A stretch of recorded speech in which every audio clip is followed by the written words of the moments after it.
Salut Pénélope! Salut Fabrice! De retour de vacances. Ah oui, ça se voit, non? T'es totalement bronzé. Et totalement détendu. Le teint allé. Tout à fait. De quoi tu parles alors? Je parle d'une BD qui s'appelle Dessous, de Lila Corman, chez Ça et Là, qui m'a appâtée par sa couverture incroyablement graphique et belle.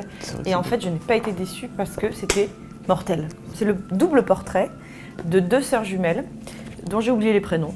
Mais au final, on s'en fout un petit peu. Ça se passe au début du XXe siècle, dans le Lower East Side de New York. Donc, toute la communauté des Juifs arrivés d'Europe de l'Est, qui viennent d'arriver, qui croient à fond à l'exil en Amérique et tout ça.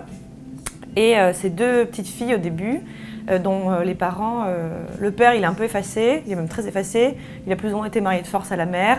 La mère c'est une espèce d'horrible bonne femme hyper, qui parle très fort, qui est hyper dure avec ses filles, qui travaille dans la confection, qui est hyper dure, qui est tout le temps à leur dire on n'est pas là pour rigoler, enfin elles n'étaient vraiment pas dans le sucre quoi.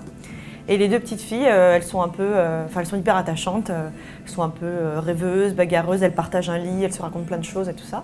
Et en fait, on va suivre ces deux petites gamines qui deviennent deux femmes, donc,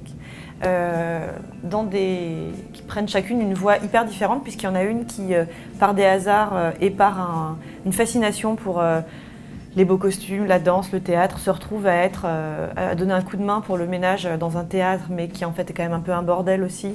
Et puis se retrouve mi-danseuse, mi un peu à se prostituer, etc. Et l'autre qui va aussi aller donner un coup de main, mais elle a une avorteuse, ce qui à l'époque se fait vraiment sous le manteau, et un début de planning familial et un peu de réflexion féministe, voire très très féministe. Et elle se retrouve, en fait, chacune s'engouffre dans un truc. L'une devient une danseuse assez connue, mais très légère et très riche, qui a plein d'hommes dans sa vie et tout ça. Et l'autre devient une vraie militante féministe qui refuse de se marier parce que pour elle, c'est une aliénation. Enfin, voilà.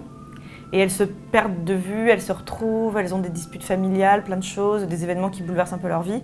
Mais elles sont chacune très fortes et très libres. Et, deux portraits de femmes super, et en même temps de portraits de cette vague d'immigrants pour qui l'adaptation a quand même été pas fastoche. Voilà. Donc et puis c'est juste avant la Grande Dépression, c'est un portrait aussi de l'Amérique à une époque. C'est super, et comme c'est assez long et que c'est très chronologique, c'est très linéaire, quoi. On les suit vraiment, et puis on les voit grandir, changer un peu de caractère, tout ça.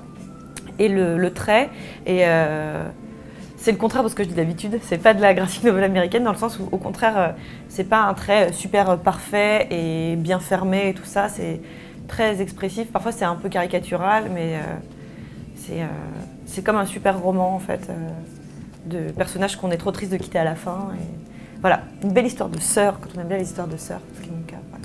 D'accord. C'est top, c'est vraiment super chouette, et j'en ai aussi un peu entendu parler parce que j'ai pas mal d'amis qui étaient en train de le lire en même temps, coïncidence, et tout le monde adore. D'accord. Voilà. Une des nombreuses nouveautés de la rentrée. Oh là là, cette rentrée, comme je t'ai dit, j'ai du bon tabac dans ma tabatière. Hein. On va se voir souvent parce que j'ai quand même lu plein de trucs mortels, donc voilà, c'est super. Ok, merci beaucoup Pénélope. Merci. Ciao.